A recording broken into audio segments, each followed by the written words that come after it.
Hello! I have a fairly simple home improvement project today. I'm going to replace a wired smoke detector. Like many homes, our home has a set of smoke detectors that are all wired together, so if one triggers, they all make a loud alarm and everybody in the house knows there's a problem. This is the smoke detector up here.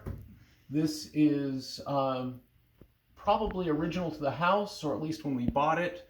So it's probably at least 20 years old, which is not good because smoke detectors are really only supposed to last for 10 years. So hopefully it'll still work, but it's a lot better to replace it. Also, it's recommended that you have a carbon monoxide detector on every floor. You can see we've got that one there. But that one will only beep right where it is because it's not wired into the system. They now make combination smoke and carbon monoxide detectors. So I found one that I like. This one I ordered on Amazon. I got several of them, and this is the exact same one. It's just they happen to send it in, I guess, contractor packaging.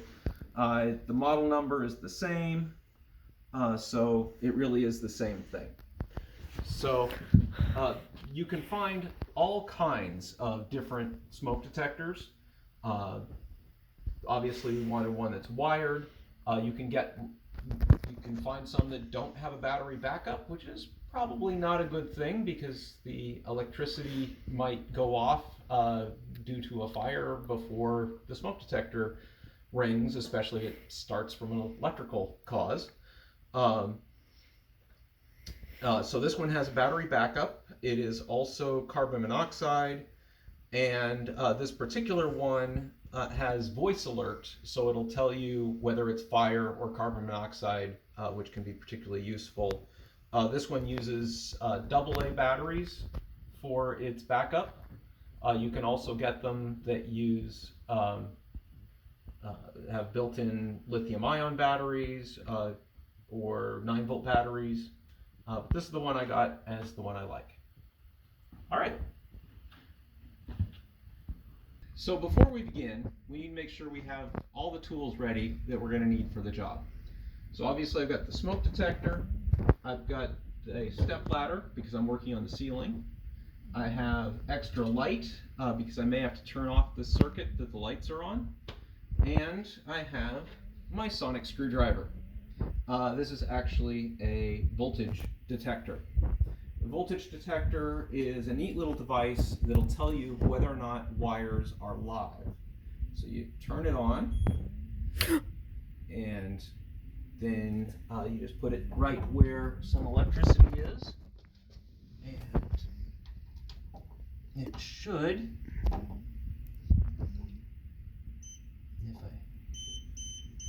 yep, it tells me that that's live electricity there. If I'm able to get it right next to the wire, it'll be more sensitive. All right, so now, first thing you do is to take down the old smoke detector. So usually these, you just twist it a little bit, and it's on a plastic bracket. Sometimes there's a little lever to press on the side that will let it twist, that kind of locks it in place. This one doesn't have it. And then there's a wiring harness, which, as you can see, oh, it popped off the harness. It has black, white, and yellow wires. Now, if we're really lucky, our new smoke detector will use the same plastic bracket and the same wiring harness. I'm pretty sure we're not that lucky today. Which would also make the project less interesting. So let's get the new one out.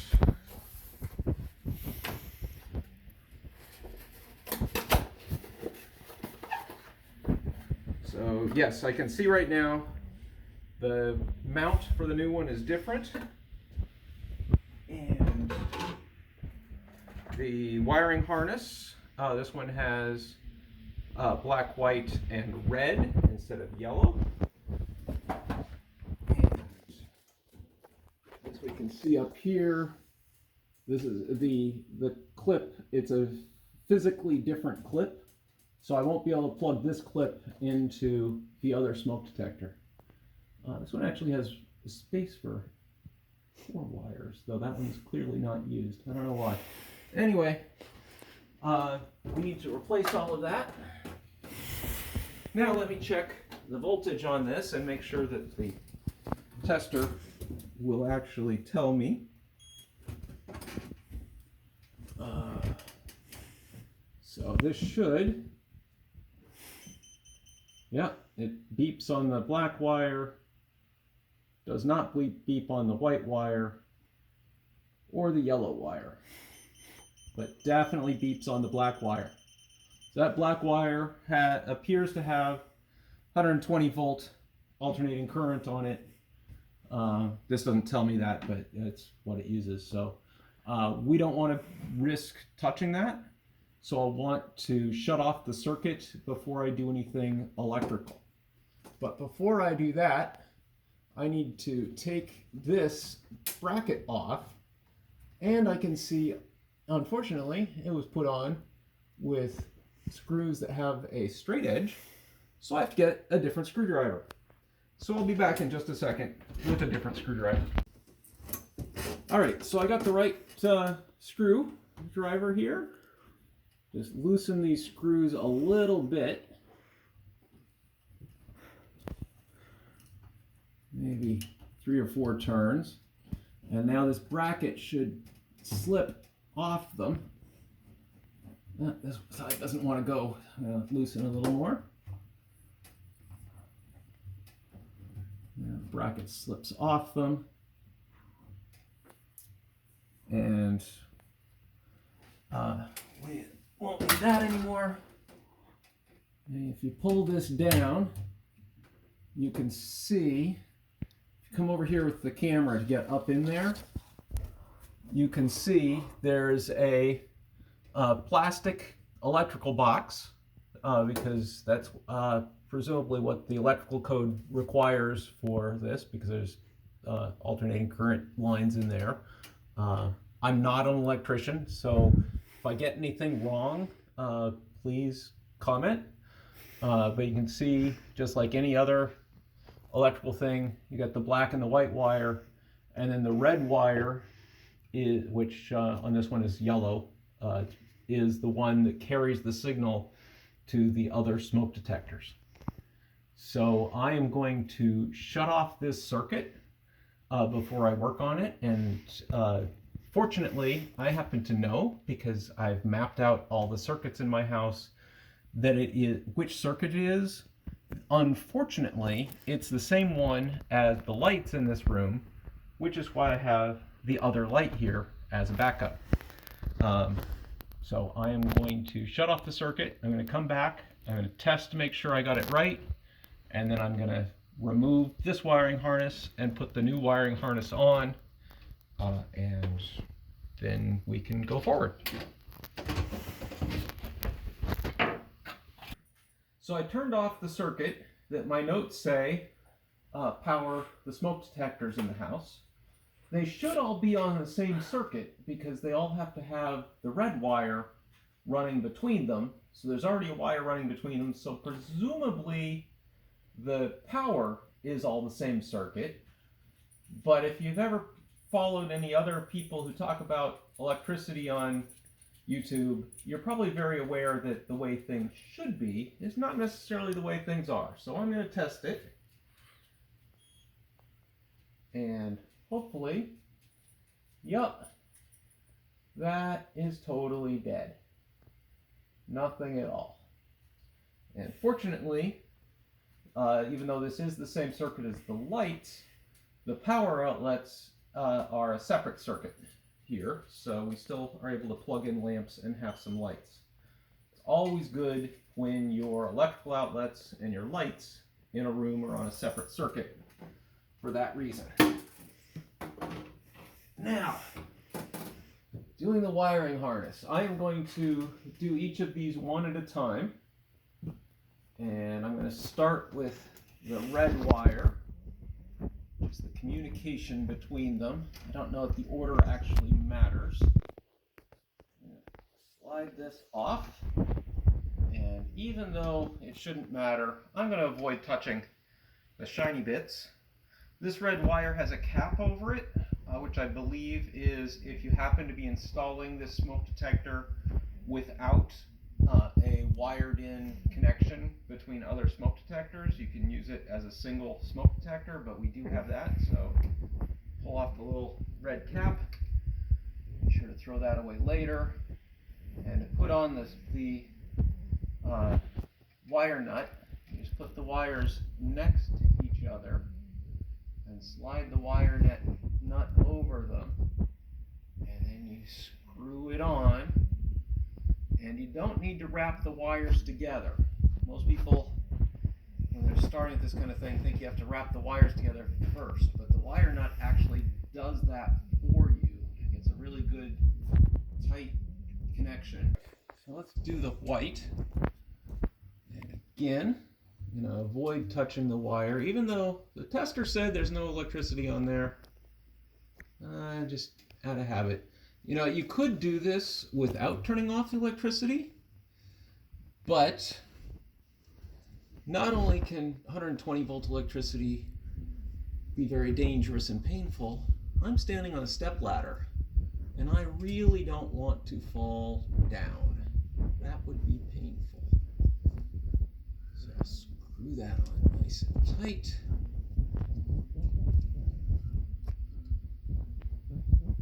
Turn anymore. That feels snug.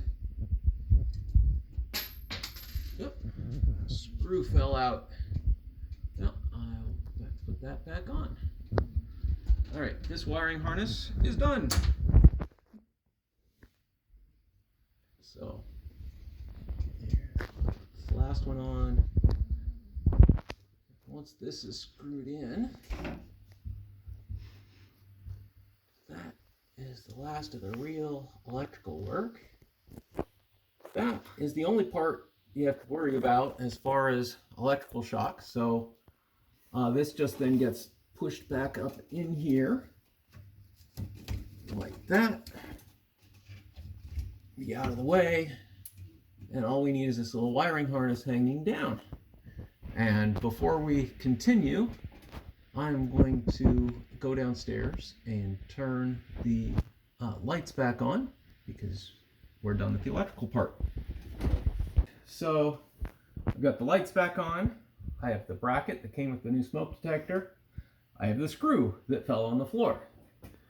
So I'm going to first put this screw in by hand, and I can see this little plastic box is pushed up a little bit. I'm going to screw it in enough to hold. And the problem is this plastic box really doesn't give me... Oh.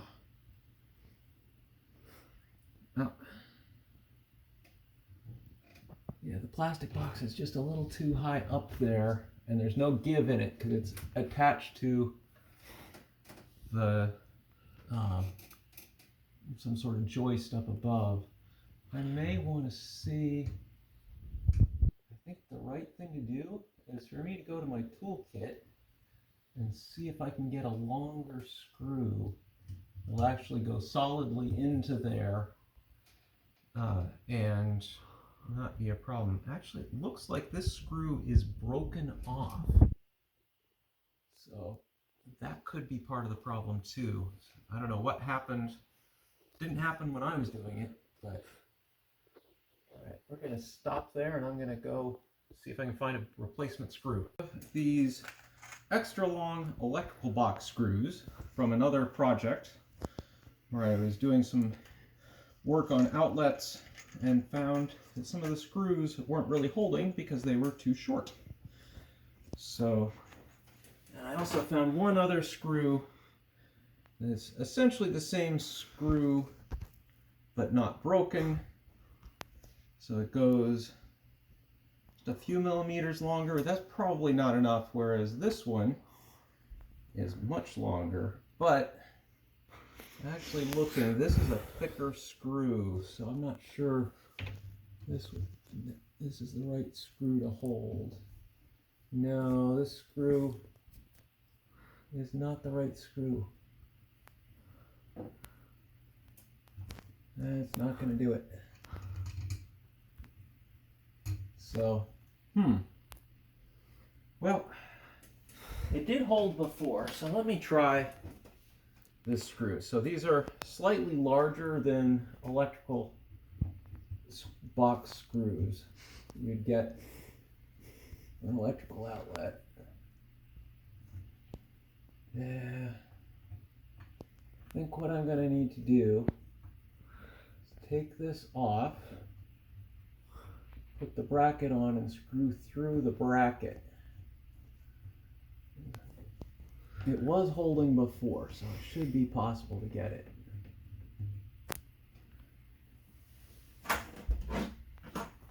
So you can see with this bracket, there are two sets of holes, and this uses the outer holes. I don't know what would use the inner holes, but this definitely uses the outer holes.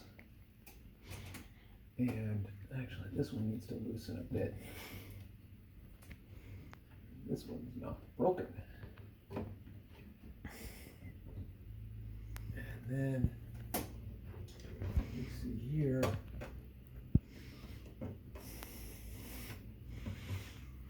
this one lines up perfectly right there. The question is, can I get it to grip?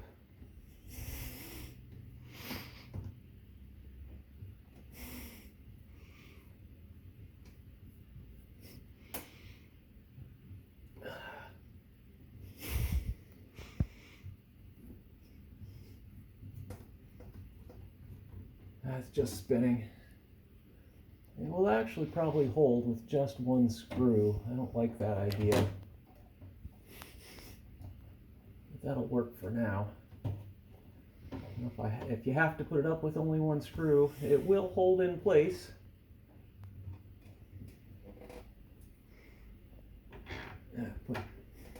Yeah, that's the right place for it.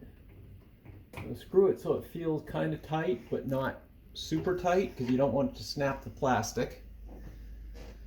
And then we just need to put in the smoke detector. Now, one thing I will note is for the carbon monoxide, we're moving from a detector near floor level to one near ceiling level. So you might be concerned, is carbon monoxide heavy?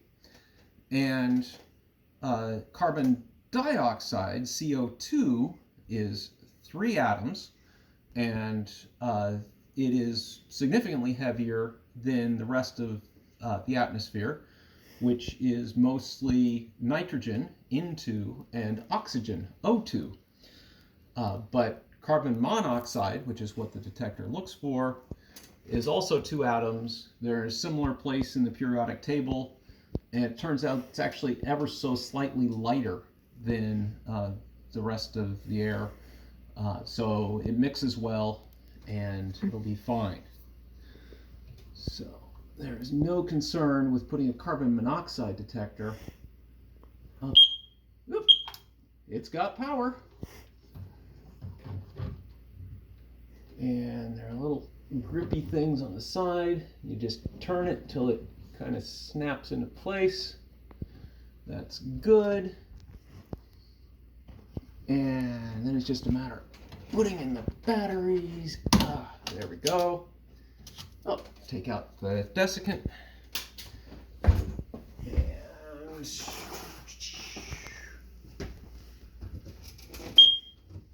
Push test button. It talks. It wants me to push the test button.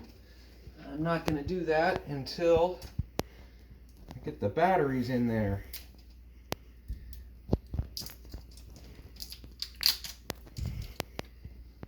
And fortunately, this comes with batteries. So let's see here. Oh, which way do these batteries go? Negative on this one. And a little red thing you push. Whoops. Now that's a useful lesson. I dropped something, and you'll notice I didn't try to catch it, Because I learned when I'm on a ladder, if I drop something, it's better to let it fall than to end up falling myself. So I let it fall and then I picked it up. So that is now in place, and I press the test button. And ooh, that hurts. Fire.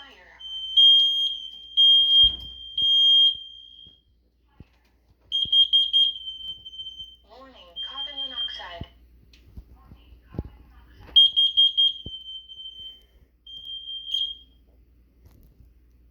All right, that's the test. You heard its different alerts, and we are now done. If you have any questions, comment on the video, and thank you. Have a good day. All right, one thing you will notice is the smoke detectors always come with a little plastic baggie with a little bit of stretchy over them on the back, so that you can put this over your smoke detector to protect it from dust. The idea is if you're doing like painting or drywall work or something like that, or if you're putting them in a construction site, you don't take these off until you're done working. We are actually doing this near a kitchen, so we may want to save this so that if we know that we're cooking something that's going to make a lot of smoke, if we cover the smoke detector during that one cooking session, we won't have the smoke detector going off saying, hey, you're cooking, because we know we're cooking. But you want to be sure you always remove these when you're not actively watching what's going on. The other thing I wanted to mention is about carbon monoxide, because this is also a carbon monoxide detector. Carbon monoxide detectors typically last about 7 years, so you're supposed to replace them after 7 years. And you need them near any source of combustion, because carbon monoxide can come when you're burning fossil fuels in any way that is not clean. So if something goes wrong with your gas dryer, your gas oven, your gas boiler, your gas hot water heater, or your wood stove, your fireplace, anything like that, it can cause carbon monoxide to accumulate, and that's a problem. It can also be a problem if you have a gas car or a lawnmower or something in your garage. So anytime you're near something like that, you want a carbon monoxide detector to make sure you're safe. So that's all we have. Have a good day.